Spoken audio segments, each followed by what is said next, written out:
പല ജില്ലകളിലും മഴ പെയ്യുന്നുണ്ടെങ്കിലും സംസ്ഥാനത്ത് തുലാവർഷം എത്തിയിട്ടില്ലെന്ന് കാലാവസ്ഥാ വകുപ്പ്. തുലാവർഷത്തിന് മുന്നോടിയായി ചക്രവാത ചുഴിയും ന്യൂനമർദ്ദപാത്തിയും രൂപപ്പെടുന്നതിനു പുറമെ കാറ്റിന്റെ അനുകൂല സാഹചര്യവും ഒത്തുവന്നാൽ മാത്രമേ തുലാവർഷം എത്തിയെന്ന് ഉറപ്പിക്കാനാകൂ എന്നും കാലാവസ്ഥാ വകുപ്പ്. പല ജില്ലകളിലും മഴ പെയ്യുന്നുണ്ടെങ്കിലും സംസ്ഥാനത്ത് തുലാവർഷം എത്തിയിട്ടില്ലെന്ന് കാലാവസ്ഥാ വകുപ്പ്. അടുത്ത 24 മണിക്കൂറിനുള്ളിൽ കാലവർഷം രാജ്യത്ത് നിന്ന് പിൻവാങ്ങിയേക്കും.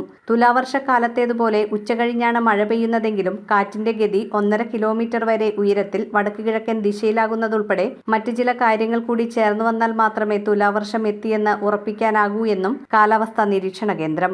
തെക്കുപടിഞ്ഞാറൻ കാലവർഷം പിൻവാങ്ങി വടക്ക് കിഴക്കൻ കാലവർഷം എത്തുന്നത് ഒക്ടോബറിലാണ്. തുലാവർഷത്തിന് മുന്നോടിയായി ചക്രവാത ചുഴിയും ന്യൂനമർദ്ദപാത്തിയും രൂപപ്പെടുന്നതിനു പുറമെ കാറ്റിന്റെ അനുകൂല സാഹചര്യവും വേണം. അതേസമയം അറബിക്കടലിൽ ലക്ഷദ്വീപ് പ്രദേശങ്ങൾക്ക് മുകളിൽ ചക്രവാത ചുഴി രൂപപ്പെട്ടതായി കാലാവസ്ഥാ വകുപ്പ് വ്യക്തമാക്കി. ഇതിന്റെ സ്വാധീനത്താൽ കേരളം, തെക്കൻ കർണാടക തീരങ്ങൾക്ക് സമീപമുള്ള ലക്ഷദ്വീപ് പ്രദേശങ്ങളിൽ ന്യൂനമർദ്ദ മേഖല ഞായറാഴ്ചയോടെ രൂപപ്പെടാൻ സാധ്യതയുണ്ട്. News desk metro 7. റിങ്ങുകൾ 1 ഗ്രാമിൽ തുടങ്ങുന്ന മാലകൾ, നെക്ലസുകൾ 9,000 രൂപ മുതൽ ഡയമണ്ട് നെക്ലസുകൾ 1 ലക്ഷം മുതൽ ആരംഭിക്കുന്ന വെഡിംഗ് സെറ്റുകൾ. കൂടാതെ നിങ്ങളുടെ പഴയ സ്വർണത്തിന് ഏറ്റവും ഉയർന്ന മൂല്യവും. Maharaja gold and diamonds,